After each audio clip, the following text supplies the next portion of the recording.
On est sur le chantier de la maison des assistantes maternelles, la MAM, future MAM de Ouessant. Alors comment vous avez décidé de mettre en place ce projet?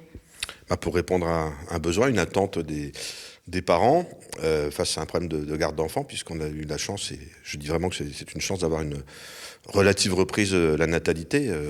C'était surtout en 2014 qu'il y a eu pas mal de naissances, et puis j'espère que c'est pas qu'un feu de paille, que ça va continuer, pour peu que la commune puisse répondre à ces demandes. Alors sur une île, c'est toujours compliqué parce qu'on peut pas se mutualiser. On a même pensé à un moment faire une crèche, mais c'est beaucoup trop coûteux et compliqué à notre échelle.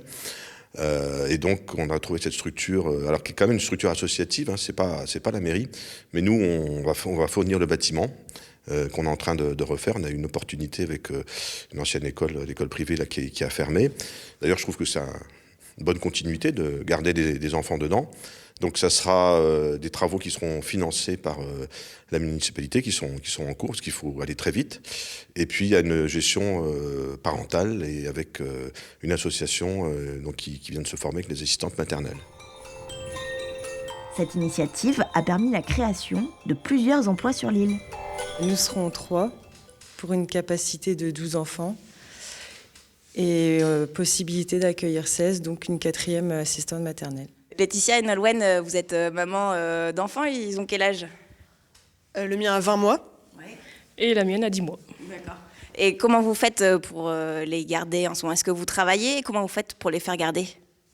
Moi, je travaille à plein temps, je suis chef d'entreprise, donc il est gardé par ses arrière-grands-parents. Alors moi, c'est son arrière-grand-mère et la grand-mère qui garde la petite. D'accord. Et du coup, tu avais une activité professionnelle dès le départ quand il était tout petit ou Alors j'ai fait donc une saison en restauration donc jusqu'à septembre et à partir d'octobre en fait, je suis restée chez moi pour spécialement la garder.